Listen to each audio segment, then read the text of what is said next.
प्रभुंक देहरे लीन हो गले आमर आ पुनर्जन्म हुए ना तेणु जो पुनर्जन्म नाही से स्थान को जीवाई आम चेष्टा करवा आज हाँ आसतु आपण आसतु तेबे शुक पक्षी की साधु बाबा डाकी दौरान कहले हे शुक पक्षी ए देहटा से दिन मिछ हो जो दिन तोर प्राणवायु उड़ीज मन रख ये संसार को आसीछु केवल गोटाए कथा मन रख ये संसार रे जदि सत्य हुए ताहले केवल प्रभु को नाम ही सत्य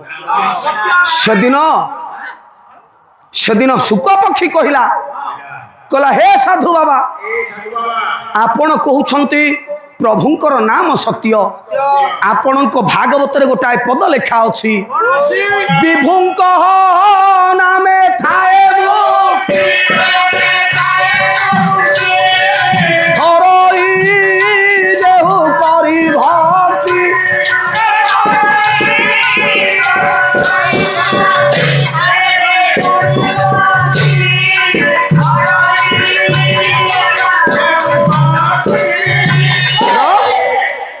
विभुंक नामे थाए मुक्ति जदि प्रभुंकर नाम धरिले प्राणी ए संसार मुक्ति पाए ताहले आज की 12 वर्ष हो गला मु ए पंजुरी भीतरे प्रभुंकर नाम धरी चली कहीं बंधन रु मु मुक्ति पाऊ नाही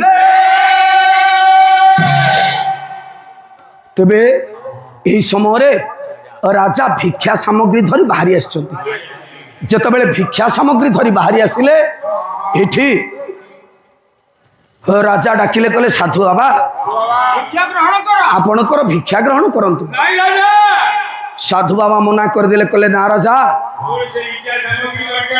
मु आज गोटाए भिक्षा मागिबा को चाहूछि तमे ए पंजुरीटा खोली दियो ए शुक पक्षीटा को उड़ेई दियो संगे संगे राजा पंजुरीटा को खोली देई छंती शुक पक्षीटा फरफर हे उड़ी गला डाकिले साधु बाबा कहले शुक एथर सत कौन कहबू तो कहला हाँ बाबा कहबी ना कह सतटा कौन एटी शुक पक्षीटा पुणी गाई उठिला राम नाम मिथ्या है हरि नाम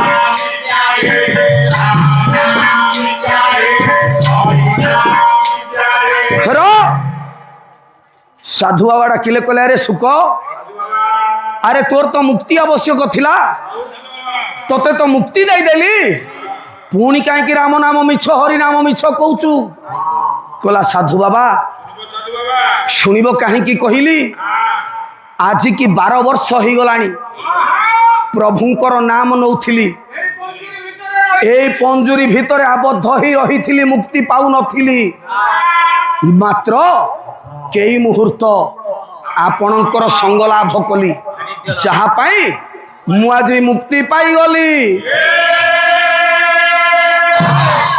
तेणु हे साधु बाबा आज मु गोटाए कथा कहूछि कर साधु संग निश्चय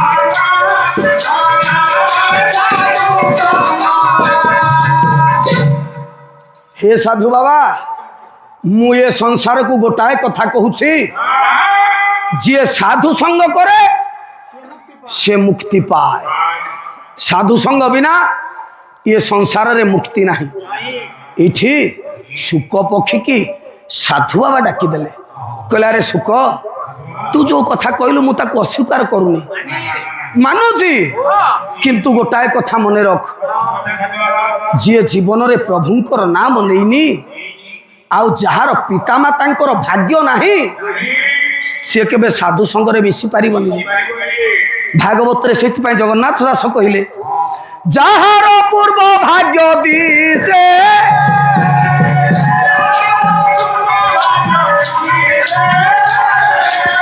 ता पुत्र साधु संगे मिसे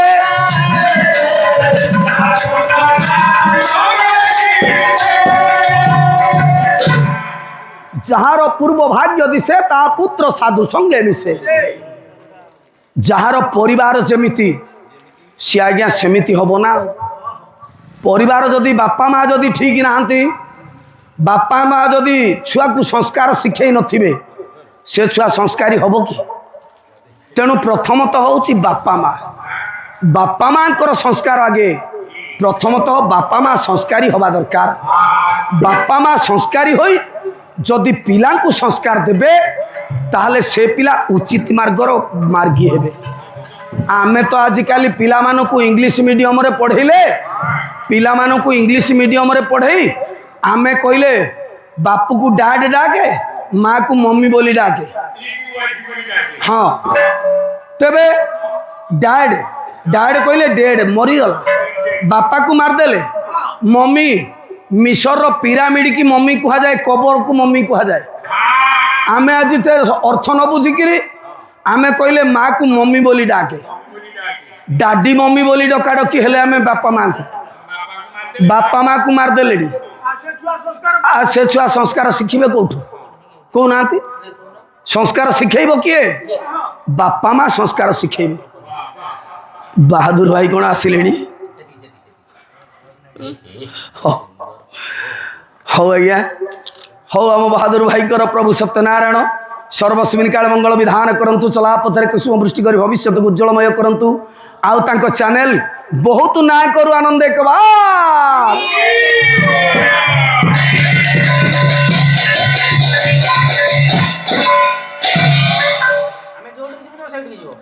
ହଁ ଭାଇ, 12 ତାରିଖ ଦିନ 12, 13, 14 3 ଦିନ ଅଛି ଦବୁନା କାଳିମାଟି।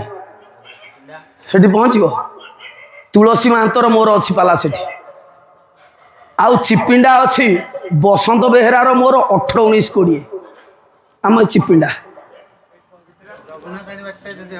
ଦବୁନା କାଳିମାଟିଟା ହବ। ନାଇଁ, ଏ ଯେଉଁ ଜୟପୁର ଯୋଡ଼ା ଚିପିଣ୍ଡା, ଜୟପୁର ପାଖରେ ଚିପିଣ୍ଡା। ହଁ, କାଳିମାଟି କି ଚାଲ, କାଳିମାଟିରେ ଭଲ। ସେଠି ଲୋକଙ୍କର ବି ଭଲ ବ୍ୟବହାର, ବହୁତ ବଢ଼ିଆ। ସେଠି ଆଗରୁ 2 ବର୍ଷ ଯାଇଛି, କାଳିମାଟିକି 2 ବର୍ଷ ଯାଇଛି, ପୁଣି ଏ ବର୍ଷକୁ 3 ବର୍ଷ ହବ। ଆଜ୍ଞା କୋଉଟା? ଚିପିଣ୍ଡା 18, 19, 20। ହଁ, ଏଇ ମେ ମାସ 18, 19, 20 ବସନ୍ତ ବେହେରା ଅଛି ସାଙ୍ଗରେ। ତେବେ କଥାଟା, ଯାହାର ପୂର୍ବ ଭାଗ୍ୟ ଦିଶେ ତା ପୁତ୍ର ସାଧୁ ସଙ୍ଗେ ମିଶେ। ପୂର୍ବ ଭାଗ୍ୟ ବାପା ମାଙ୍କର ପୂର୍ବ ଭାଗ୍ୟ, ଅର୍ଥାତ୍ ବାପା ମା ଯଦି ସଂସ୍କାରୀ ନ ହେବେ ପିଲା କେବେ ସଂସ୍କାରୀ ହେଇପାରିବନି। ତେଣୁ ପ୍ରତ୍ୟେକ ବାପା ମାଙ୍କୁ ଏତିକି ଅନୁରୋଧ କରିବି, ପିଲାକୁ ଯେଉଁ ମିଡ଼ିୟମରେ ପଢ଼ଉଛନ୍ତି ପଢ଼ାନ୍ତୁ। ମୋ ପୁଅ ଇଂଲିଶ ମିଡ଼ିୟମରେ ପଢ଼ୁଛି, ସତ କଥା। 91% ରଖି ଏଥର ମେଟ୍ରିକ ପାସ୍ କରିଛି। 91% ରଖିଛି, ମାତ୍ର 9% କମିଗଲା 100। 91% ରଖିକି ମେଟ୍ରିକ ପାସ୍ କଲା, କିନ୍ତୁ ସଂସ୍କାରୀ। ସତ କଥା କହୁଛି, ଚାମର ଧରିଛି, ମିଛ ନୁହେଁ। ମୁଁ ପାଲାରୁ ଘରେ ପହଞ୍ଚିବି, ପୁଅ ଆସିବ, ଆସିକି ପାଦ ଧୂଳି ନେଇ ମୁଣ୍ଡରେ ମାରିବ। ପାଲାକୁ ଆସିବି, ପୁଅ ଆସିବ, ପାଦ ଧୂଳି ନେଇକିରି ମୁଣ୍ଡରେ ମାରିବ। ମୁଁ ପାଲାକୁ ଆସିବି, ପାଲାରୁ ପହଞ୍ଚିଲେ ଘରେ ପାଦ ଧୂଳି ନେଇକି ମୁଣ୍ଡରେ ମାରିବ। କାହିଁକି ଆଜ୍ଞା? ସଂସ୍କାର ଶିଖିଛି ସେ। ତେଣୁ ଯାହା ବାପା ମା ଯେମିତି ସଂସ୍କାର ଦେଇଥିବେ ପିଲାକୁ, ସେ ପିଲା ନିଶ୍ଚିତ ଭାବରେ ଭଲ ହବ। ଶୁକ ପକ୍ଷୀ କି ସାଧୁ ବାବା ବୁଝେଇଲେ, କହିଲେ ବାବୁରେ, ତୁ ଏ ଯୋଉ 12 ବର୍ଷ ପ୍ରଭୁଙ୍କର ନାମ ନେଉଥିଲୁ, ଏଇ ନାମର ପ୍ରଭାବରେ, ନାମର ମାହାତ୍ମ୍ୟରେ ତୁ ଆଜି ମୁକ୍ତି ପାଇଛୁ, ମୁଁ ମୁକ୍ତି ଦେଇନି। ହୁଏତ ପ୍ରଭୁ ମତେ ପଠେଇଲେ ତତେ ମୁକ୍ତି ଦେବା ପାଇଁ, ମୁଁ ମାତ୍ର ମାଧ୍ୟମ। ମୁଁ ମାଧ୍ୟମ ହେଇ ଆସିଛି ତତେ ମୁକ୍ତି ଦେବା ପାଇଁ, ମୁଁ ମୁକ୍ତି ଦେଇନି। ନାମର ପ୍ରଭାବରେ ତୁ ଆଜି ମୁକ୍ତି ପାଇଛୁ। ତେଣୁ ଏ ସଂସାରରେ ଯିଏ ନାମ ନିଏ ସେ ଏ ସଂସାରରୁ ମୁକ୍ତି ପାଏ। ତେଣୁ ହେ ମୋର ସଜ୍ଜନ, ପ୍ରଥମରେ ପଦଟିଏ ଗାଇଥିଲି, ନାମ ରସ ପାନ କରୁଥାଅ ମନ, ସନ୍ଥ କବି ଭୀମ ଭୋଇଙ୍କର ସ୍ତୁତି ଚିନ୍ତାମଣି। ନାମ ରସ ପାନ କରୁଥାଅ ମନ, ନାମରେ ହୁଅ ଆଶ୍ରିତ। ନାମରେ ମଜିଲେ, ପ୍ରେମରେ ହଜିଲେ, ହୋଇବ ନିଶ୍ଚୟ ମୁକତ। ଯିଏ ପ୍ରଭୁଙ୍କର ନାମ ନବ ଏ ସଂସାରରୁ ସେ ମୁକ୍ତି ପାଇବ। ଯିବା ଆସିବା ବେଳେ ଭାଇଙ୍କର ଅନୁରୋଧ ବହୁତ ରହୁଛି, ଆଉ ପଦେ ଗୀତ ଗାଇଦେ ପଳେଇବା। କା ପଦେ ଗୀତ ସରିଗଲା ବିଷୟ।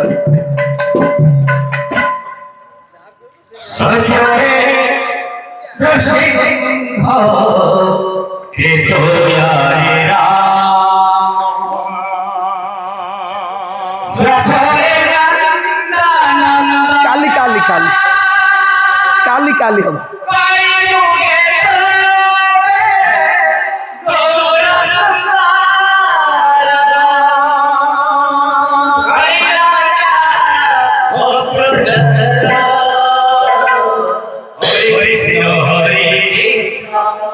Krishna Krishna Hare Hare Hare Rama Ram Ram Hare Hare Hare Krishna Hare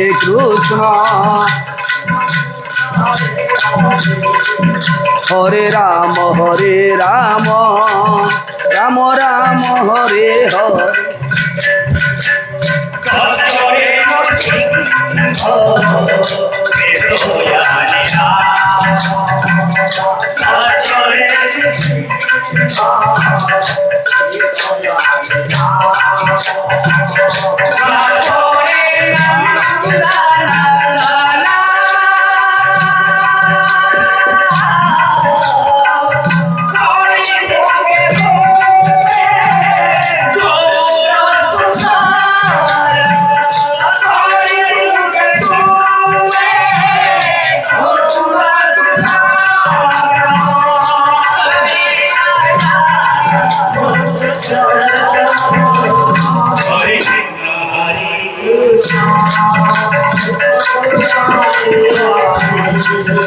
Hare Ram Ram Ram Hare Hare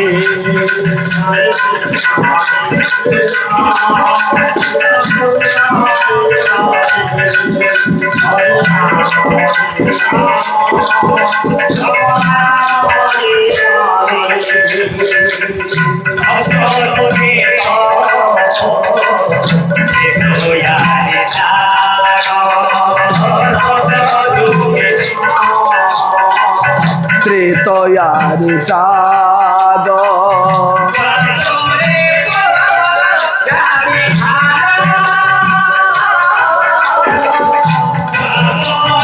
পূজা বিধান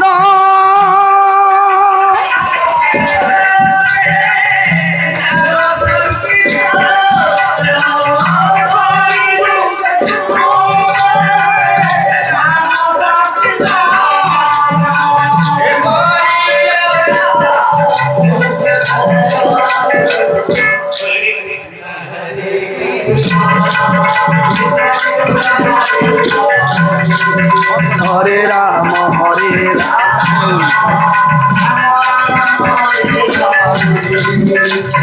কৃষ্ণ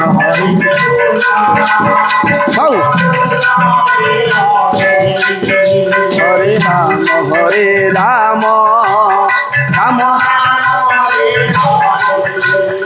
ও শুণুলে গুণী জন দেই মন কন কৃষ্ণ যাহা যাহা ন্যায় মান হেলা লোচন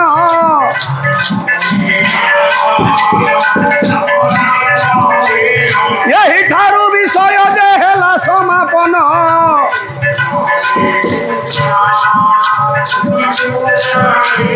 ଦୋଷ ତ୍ରୁଟି ଯାହା ଥିବ କରିବେ ମାର୍ଜନ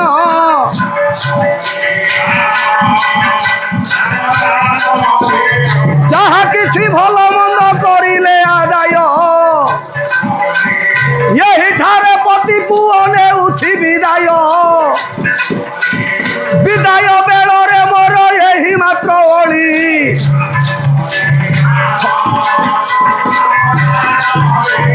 হরি বল হুড়ো হুড়ি সাথে করো তালি